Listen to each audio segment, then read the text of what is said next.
Assalamu alaikum wa rahmatullahi wa barakatuh, and welcome to the VOC Matric Revision session for 2022. Today we cover the subject of Arabic, which is a second additional language, and we are going to be also having Sheikh Nasir Bonds on, who's currently standing by to deliver the lesson. And we're looking at we're looking at paper. What paper is Paper it, Sheikh one, Mal?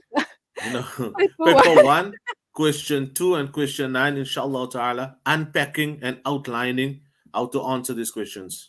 So this is a very important lesson, as I know that these currently mock exams that is taking place, or classroom exams. I'm not entirely sure. So if you are a student taking on Arabic as a subject, then definitely this will be of benefit to you.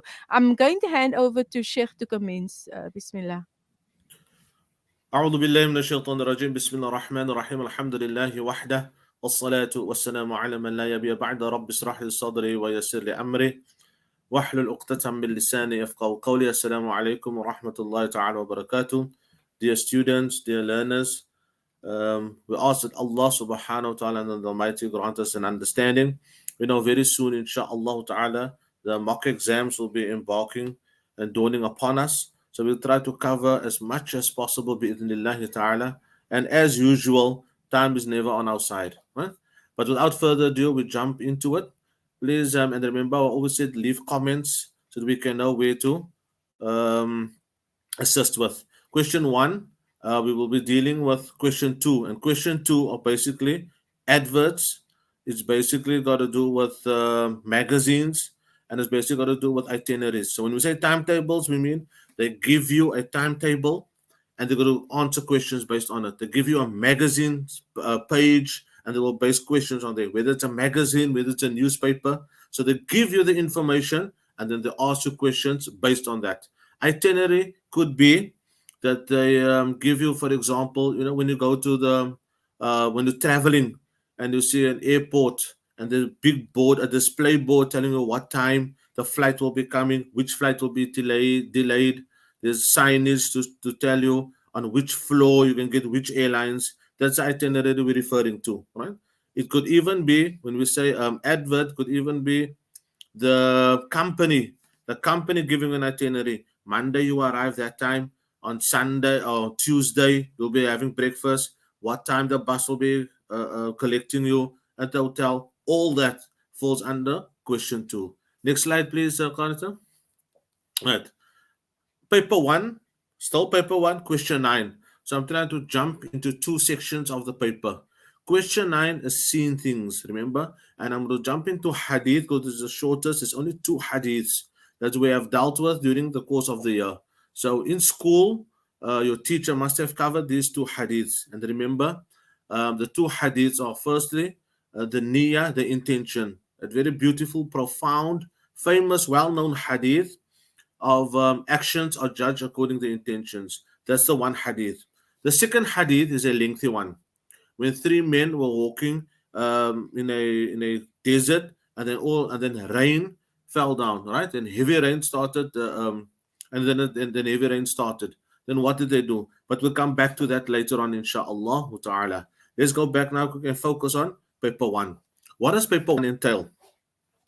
Amaf, what does question two entail? Question two, and remember our themes for this year, right? In Matric, you cover certain themes, and those themes we said was traveling, your free time, has got to do with school, your studies, etc. So the question two, which will be your adverts, which will be your magazines, make sure that you understand the terminologies, make sure that you've went through past papers, make sure that you tackle those questions, right? Read, and I've put there in the blog, please understand, read and understand the questions. That's important. Then refer to the source or the text or the piece that they gave you, whatever. When we say refer to the source, we're actually saying the source that the examiner has provided you in the question paper.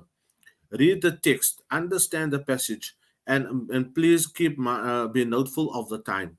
The second tip I want to give us is, I've kept it there. Look for relating words or verbs, names, check for information in the question that you can correlate to the text. Right? So, for example, in a question, they're perhaps asking something about Muhammad. Where did Muhammad go? Look in the text and see Muhammad's name. Right? Next example, when it comes to magazine, they will also where was the magazine printed? Right? Matbu', taba'a, taba'a, printed. Matbu' something that's printed. So if you look for those words, matbu', if they say, for example, unwan means address. You see the word unwan in the question. Try to correlate where this word unwan is in the passage in the text, right? And then you correlate, you will draw a link. Now, maybe at times you say, I don't understand the whole passage. But if I can correlate a word in the question and try to link it up to where this word appears in the passage, then I now have some idea the answer has to be in this section of the on the text or in the advert or in the source. Then you try to copy that, inshallah ta'ala, and within that, hopefully the answer will be correct.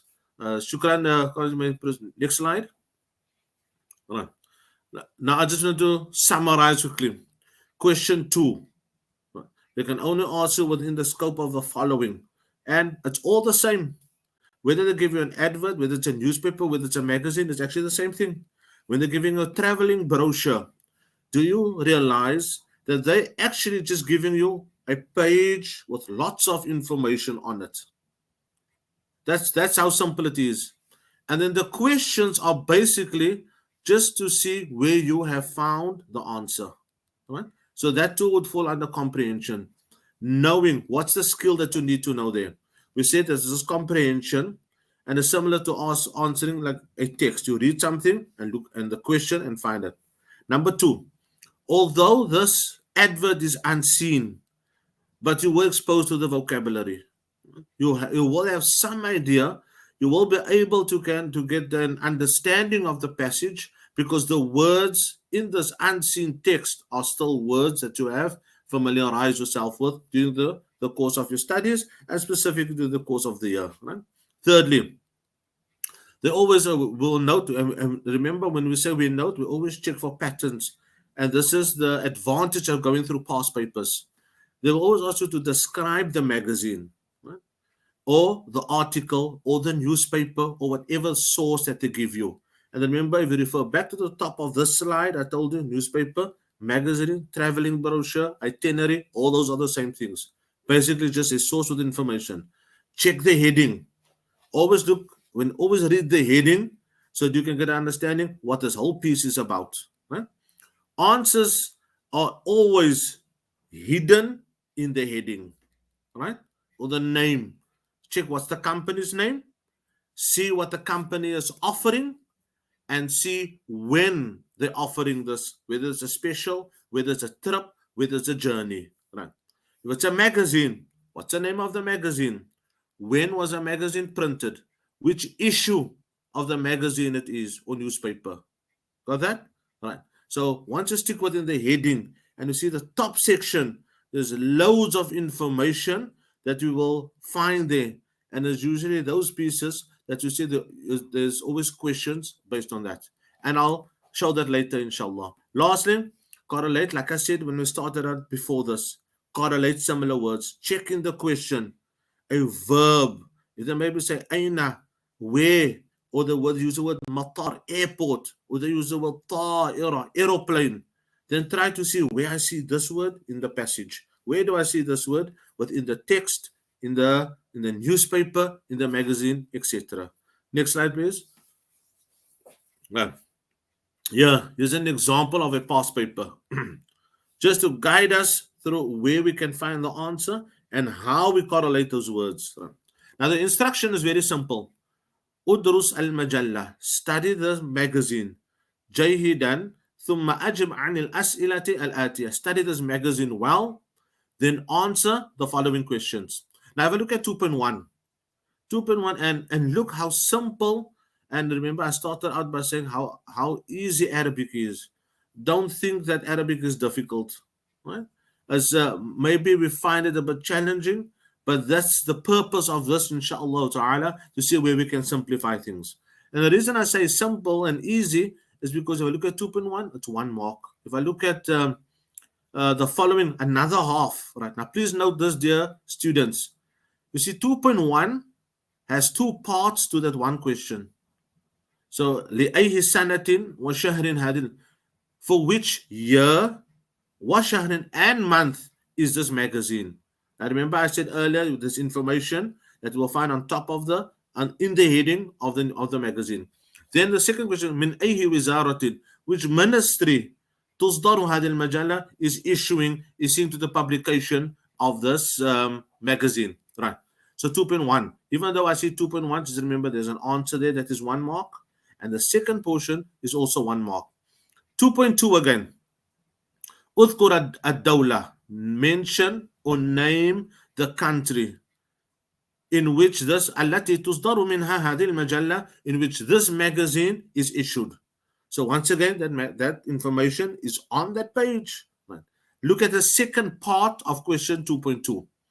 وما اسم عاصمة هذه الدولة, and what is the capital of this country?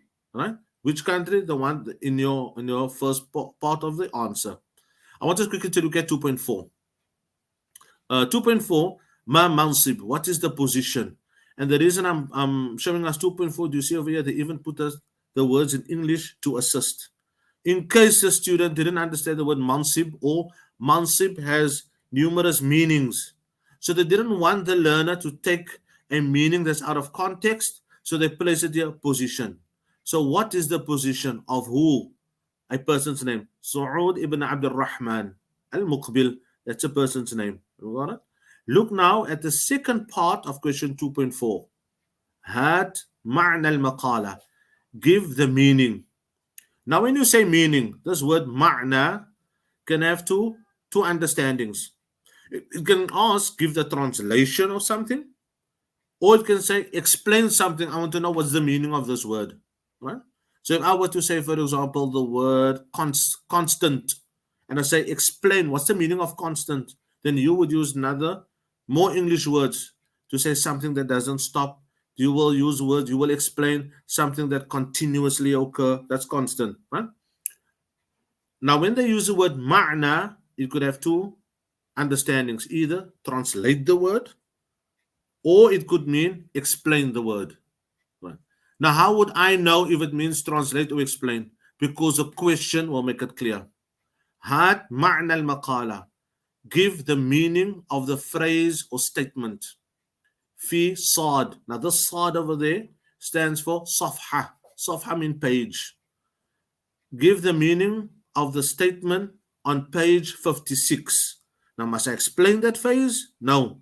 And now the other tell me, بِاللُّغَةِ الْإِنْجِلِيزِيَةِ, in the English language. Now I know that statement I must actually translate because they want the meaning of it in English. Right? So we will come back to that inshaAllah ta'ala. If I look quickly at question 2.7. 2.7 also for 1 mark.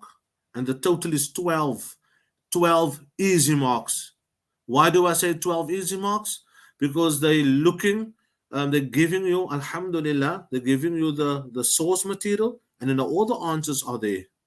All you have to do is correlate and find from the question and find the answers. So how is it that a learner will then fluctuate?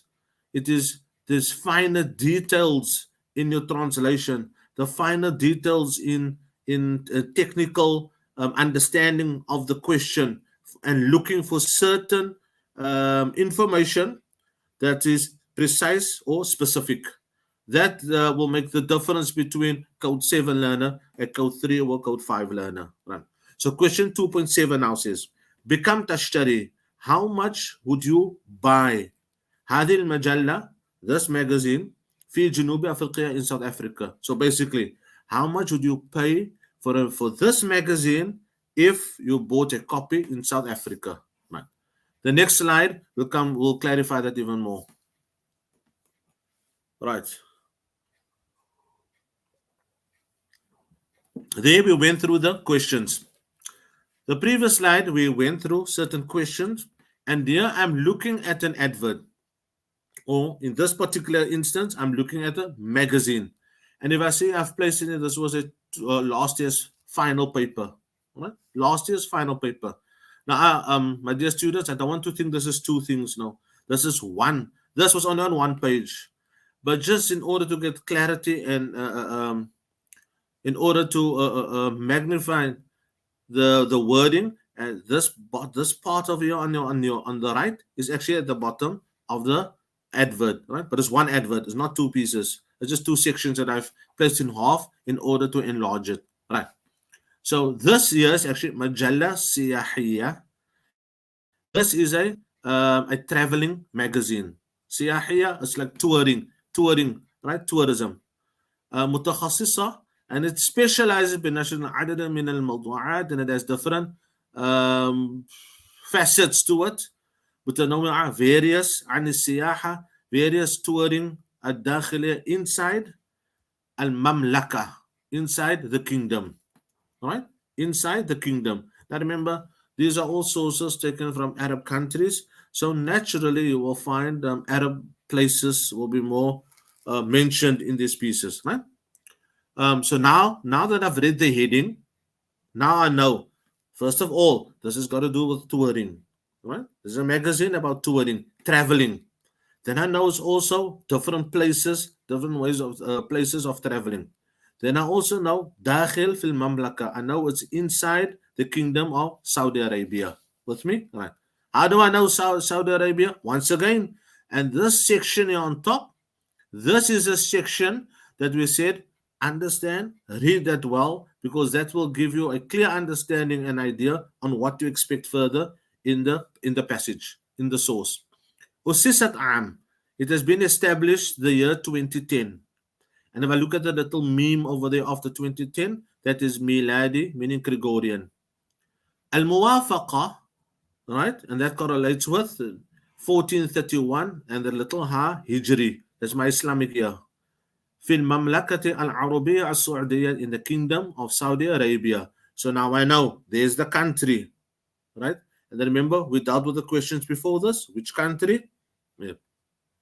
تصدرها, تصدر, it is issued. وزارة السياحية, it is by the Ministry of Tourism, right? By the Ministry of Tourism, right? So, al-adad, number 88. Dhul Qa'dah, there's the month. In which month? Dhul Qa'dah 1444. What is the issue number of this particular magazine? Number 88. Now, do we notice that this portion over there, that portion, you see, we've got a lot of information, right? And from that information, if they were to ask me a question, describe this magazine. You can't describe the magazine as big. You can't describe the magazine as got glossy paper. You can't describe the magazine as expensive. You'll have to. You can only describe the magazine with the information that you have been provided with, and there, the top of it is the information, right? Then if I go down here, I will see muhtawiyat al-majalla, right? That has got to do with the contents, the various contents in the magazine. Once again, do you see the sad over there? Remember we said sad means safha. Safha means page. Page 23, page 33, sad 44, page 44, etc. And that's how we go down, right? This portion over here, we will go more in detail on the following slide, please. Right. You have broken down further. Can we see where we can get information? The previous slide, we translated a few of these words. What do we extract from the first line? We can see there's information of the magazine or advert or newspaper or traveling brochure, whatever it may be that they give us. But we don't have to worry about it's all the same, my dear learners, students, it's all the same. Just know where I can find the information. Right? So there's the name of the magazine. If it's a company, the company's name will be there. A description of what the magazine is about. We know it's about, in this case, about touring, right? Next, Ussisat al-Am, when was it established? Take note of these dates. Right. Well, that, or the dates, remember, we explained now earlier, the issue number, the month, where can it be found, when was it, etc. The contents we said over here, and we went through that on the previous slide. We said page 23, what's happening there. This side over here are usually Ra'isul Tahrir, chief editors. Right? Then the photographer. Remember, when you open up a magazine and you see the inside page, you open up the cover. The next page you see is contents of the magazine. On which page I can find what. Clear? Right. Then we also find who was the editor, who was the chief editor, Mudir Tahrir, Mudir Idarat Ta'lim, who's the minister, not the ministry, the organization that sees to that sees to education, that sees to different sections of the newspaper. And this one over here, the address, Unwanul Barid. Please, my dear students, please, you have to. It's impossible in a language. If this was a French paper, it'll be impossible to answer in French if you're not going to know your vocabulary, French vocabulary. Whether you're studying German, whether we're studying Zulu, whatever second additional language that you will be questioned on or tested or examined, you will have to learn the vocabulary. In this instance, alhamdulillah, I mean, the Arabic is a language that's close to our heart. The first thing we hear when every single Muslim that was born, the first thing they hear is Arabic goes in by the ear, right? The adhan. Every time we greet one another, that's Arabic that we hear. When the call comes to salah, that's Arabic that we hear. So this Arabic is a part of our life. Take the effort, take the time to learn the vocabulary within these magazines, right? Within the adverts. So here I have, for example, Unwan al-Barid. Unwan means address, al-Barid, postal. So this portion over here would be the postal address. Now you would always have to know where can people make contact with you, where can we find the printers, where can we find the chief editors, etc., etc. On the next slide, we'll clarify even more the second part, inshallah. Now I did some doodling and scribbling here to try and even simplify it further. Right. So the same page we dealt with now. Look at question 2.1. Remember we did questions earlier? Look at question 2.1. لأي سنة, in which year, وشهر, and which month, هذه المجلة, is this magazine. And remember we said over here, which year is it? We said it's the year 1440, right over here, 1440, right? Is this magazine 1440? And in which month is it? The month Dhul Qa'dah. See, month Dhul Qa'dah. So I've established this line that links to this. Just tells us all the information. The question was not when was it established. Now see, Ussisat al-Am. Ussisat means it was established. Now learners would make generally this mistake. They would put over there when li'ayhi sana. Sana they know means year. Okay, so that's the year. Then they quickly jump to 2010 because you know that's a year. That was not the question. Was which year and month is this particular magazine, right? So which year is it? 1440.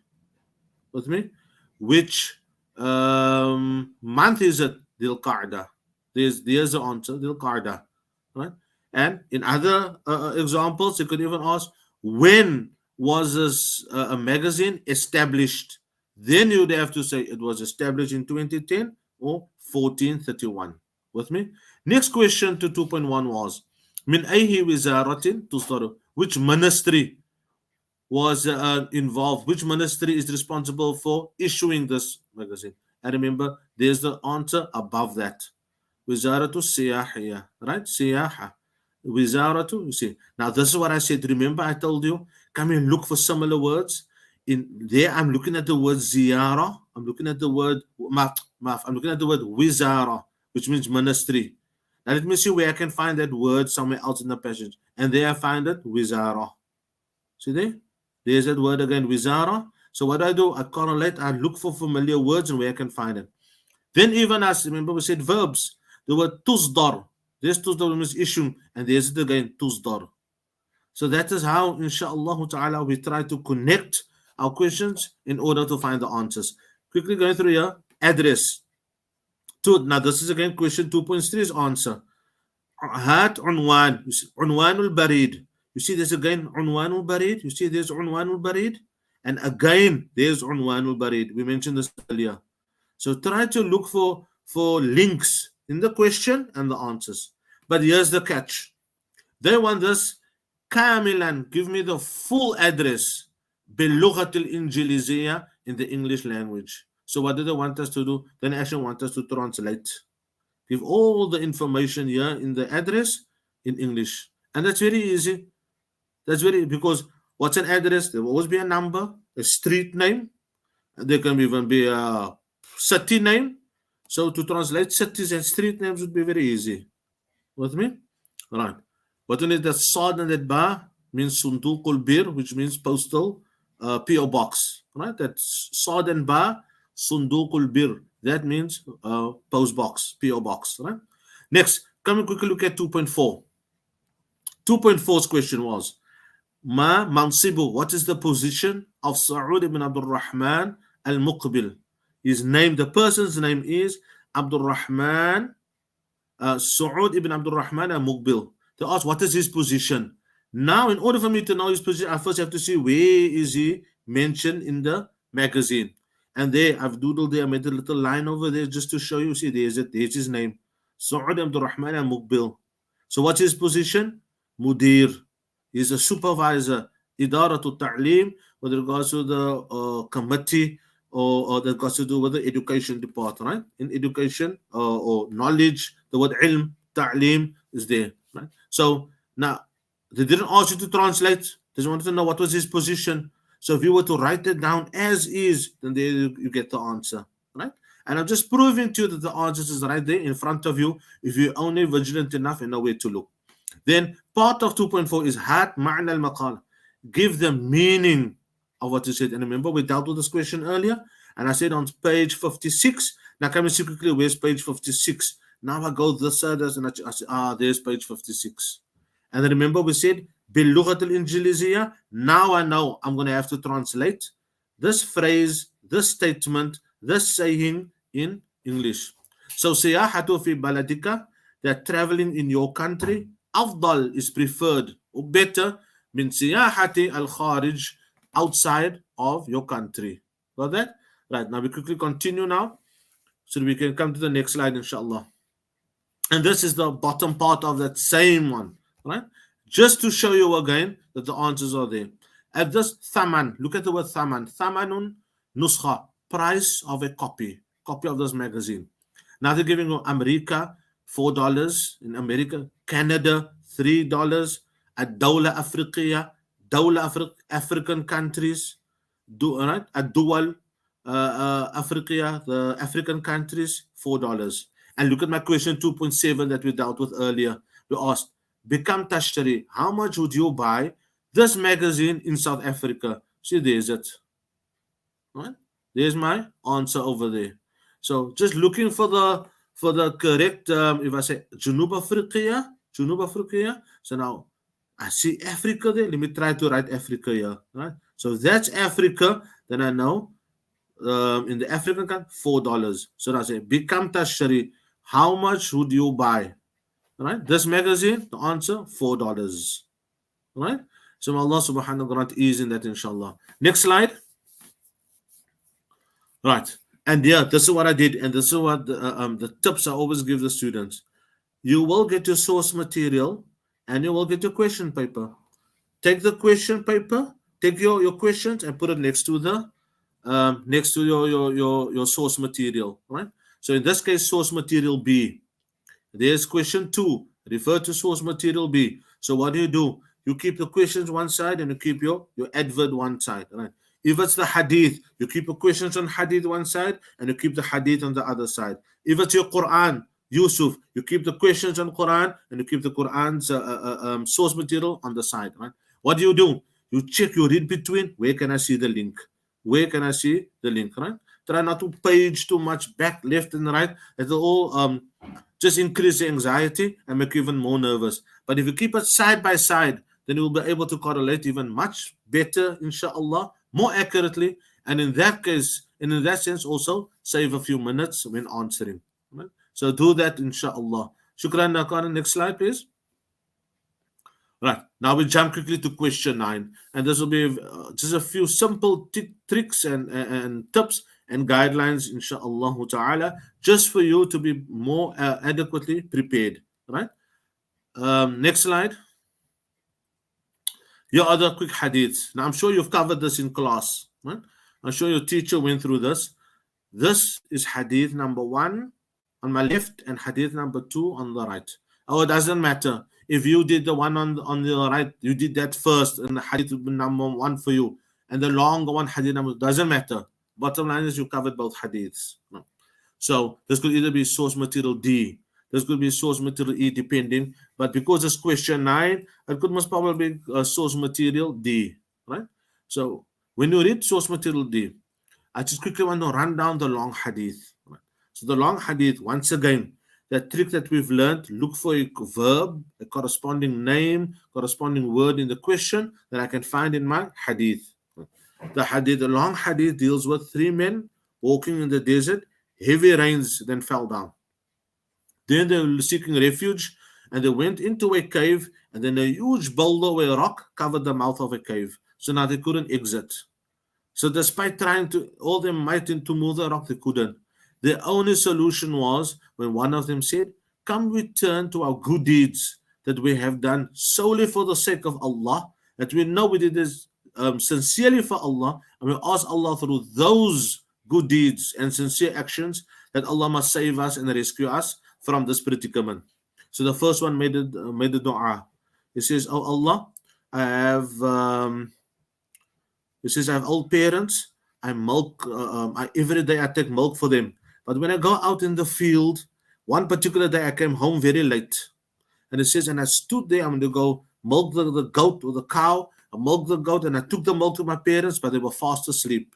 And there's one particular man who says, I have children. They were crying. They were hungry. But I didn't, I just ignored them because I don't like to feed my children ahead or before feeding my parents.